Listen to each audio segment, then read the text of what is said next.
G'day. Now, hold on a second before you click away. You really need to see this, and I just need a moment of your time to show you why. We're diving into the heart of Singapore's Chinatown, a place where the history is as rich as the food. But this isn't just a history lesson. It's a story about a community that defines the word harmony. And right at the center of it all, I stumbled upon a gentleman, a master chef, actually, who traded the luxury of 5-star hotel kitchens like the Hilton for a humble hawker stall. His name is Uncle Tak, and his story is something special. So stick around, you won't want to miss what he's cooking up.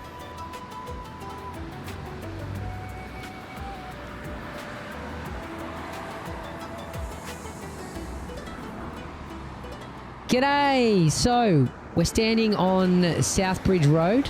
I think that's the one. Correct me in the comments if I've got my bearings wrong. But what makes this stretch of road so special isn't just the shops, it's the harmony. In just a few hundred meters, you've got a mosque, a Hindu temple, and a Buddhist temple all living side by side. It's a perfect little snapshot of Singapore. First up, you'll see the green towers of Masjid Jamae, which has been here since 1826. Right next door is the Sri Mariamman Temple, the oldest Hindu temple in the country. Further down, the massive Buddha Tooth Relic Temple towers over the street. It's pretty incredible when you think about it. Chinatown isn't just for one group. It's a melting pot where everyone's heritage is respected. That's the real secret to why this place feels so peaceful. And people definitely take notice. On average, Singapore sees over 850,000 international visitors a month, and you can bet a huge chunk of them end up right here in Chinatown. It's easily one of the most visited spots on the island. But it's not all about the tourists. There's a massive community spirit here.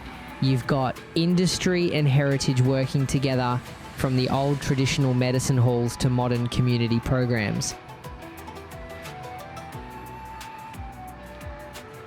I will say one thing though, this heat and humidity is a completely different tropical beast to Sydney back home.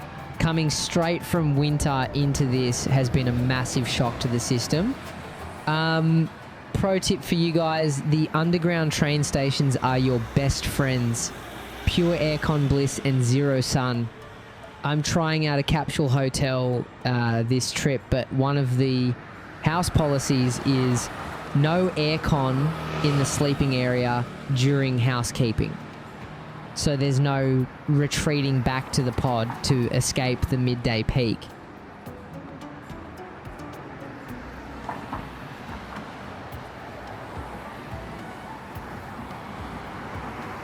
Before this was a proper road, it was just a rough track through the area.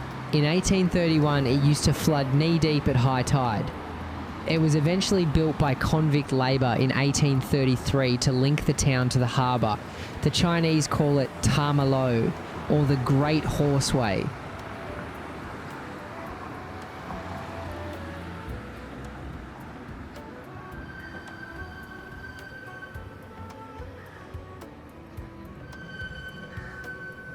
Chinatown exists because Sir Stamford Raffles earmarked this spot as the Chinese kampong in his 1822 master plan. He even mandated these covered walkways or 5-foot ways so people could walk in the shade away from the blazing sun and tropical rain. You might also hear this area called Ni Che Shui, which literally means bullock water cart, a throwback to the days when water had to be hauled in by carts.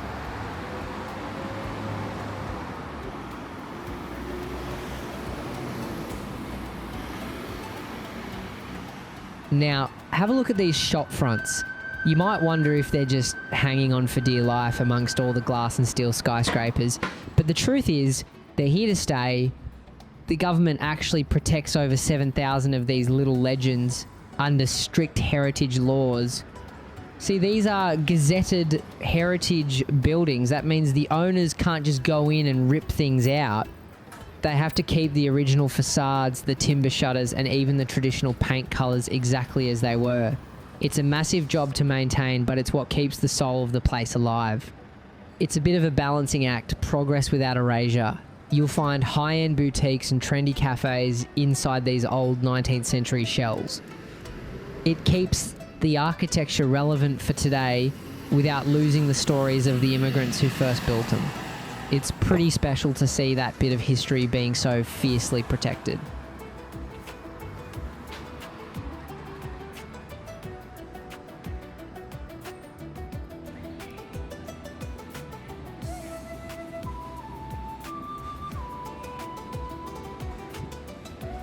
But anyway, back to the present. We're coming into Kreta Aya Square, where these legends, a group of volunteers, are busy organising parcels for the community. Following that spirit right into the food court now, I want to introduce you to Uncle Tak, a master chef who traded 5-star hotel kitchens for a humble hawker stall just to serve his community.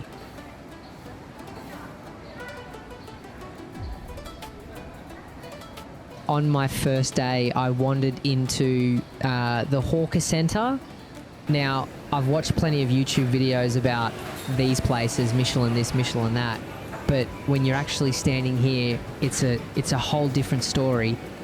It's hot, it's crowded, the sounds and smells, honestly, it's a bit disorienting. Being an Aussie, all I really knew about this was laksa or Singapore noodles. So when I saw a laksa stall tucked away in the green zone, I thought, righto, go with what you know. I just wanted something familiar to ground me in all this chaos. From the very first taste, I realised something. What on earth was that poison they'd been serving me back in Australia? This wasn't just food, it was a masterpiece. The broth was rich and incredibly flavourful, and the noodles, well, they were proper noodles. It was only then that I looked up and actually read his board. I realised I wasn't just at any stall. I'd just been served by Tan Kim Tek, a man who spent over 40 years as a master chef at the Hilton and Voco Orchard before retiring to this humble hawker stall. He spent decades perfecting this dish for 5-star hotel guests, and now he's here at stall number 0251, serving the community with that same hotel level precision for just a few dollars. Meeting him by chance was a proper stroke of luck. Now have a squint at this sign. It's not just some cheap board he whipped up at a printer. This is actually a piece of history. See, Uncle Tak spent 42 years over at the Hilton, and he was so good at his craft that the hotel did something they almost never do for a chef. Back in 2020, they named his entire noodle station after him. Guests used to call ahead just to make sure he was on shift before they'd come in for a bowl. He even had billionaire fans like Ong Beng Seng dropping by for his famous Laksa. When he finally decided to retire to start this hawker stall, the Hilton management were legends about it. They told him he could keep the name Uncle R Tek's Noodle House and even let him take this very signboard with him. It's a proper tribute to a man who's spent half a century perfecting one dish. So, guys, if you're ever in Singapore, do yourself a massive favour. Skip the Michelin chase. Don't get me wrong, the stars are great and all, but this is different. Ditch the queues for the big names and come see Uncle instead. You can thank me later, go say g'day, have a proper chat, and let your taste buds go to absolute heaven. It's a 5-star meal without the 5-star price tag. I've got heaps more from Singapore and Malaysia coming your way, so don't miss out. Cheers for hanging out with me today, and I'll catch you in the next one. Steady pom pie pie, as they say here. Catch you later. See ya.